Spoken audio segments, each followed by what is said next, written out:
പ്രിയ പ്രേക്ഷകർക്ക് സീരിയൽ ന്യൂസിലേക്ക് സ്വാഗതം.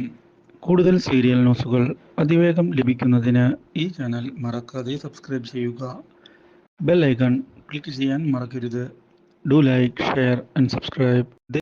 എന്തൊക്കെ സംഭവിച്ചാലും അഭിഷേകിന്റെ യാത്ര മുടക്കുക തന്നെ വേണം എന്നുള്ള കാര്യം മനസ്സിലാക്കുന്ന ദേവബാല ഇതേ തുടർന്ന് പുതിയ ചതികളുമായി മുന്നിലേക്ക് പോകാൻ തയ്യാറെടുക്കുകയും ഇനിയും അവനെ വളരാൻ അനുവദിക്കരുത് എന്ന് തീരുമാനിക്കുകയും ചെയ്യുന്നു.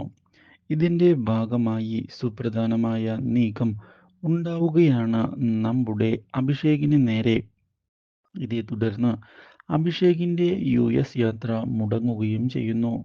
ഇതോടെ അഭിഷേകിനെ ചെന്ന് കാണുന്ന നമ്മുടെ ദേവബാല അഭിഷേകിനെ അങ്ങനെ വളരാൻ താൻ അനുവദിക്കുകയില്ല എന്നും അങ്ങനെ രക്ഷപ്പെട്ട് പോകാമെന്ന് കരുതിയോ എന്ന് ചോദിക്കുകയും ചെയ്യുന്നു.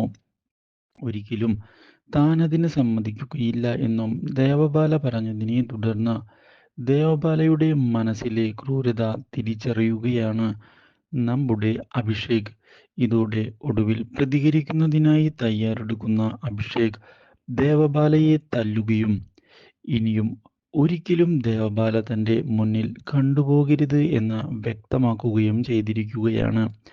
ദേവബാലയെ താൻ അത്രയധികം വെറുത്തു കഴിഞ്ഞുവെന്നും ദേവരാജനെ പോലെയുള്ള ഒരാൾക്ക് എങ്ങനെയാണ് ഇങ്ങനെയൊരു മകൾ ജനിക്കുക എന്ന് ചോദിക്കുകയും ചെയ്യുന്നു. അപ്രതീക്ഷിതമായ ഈ സംഭവങ്ങൾ ദേവരാജനെ ഞെട്ടിച്ചു കളയുകയും ഇതേ തുടർന്ന് ദേവരാജനും ദേവബാലയെ തല്ലിയിരിക്കുകയാണ്. Do like, share and subscribe.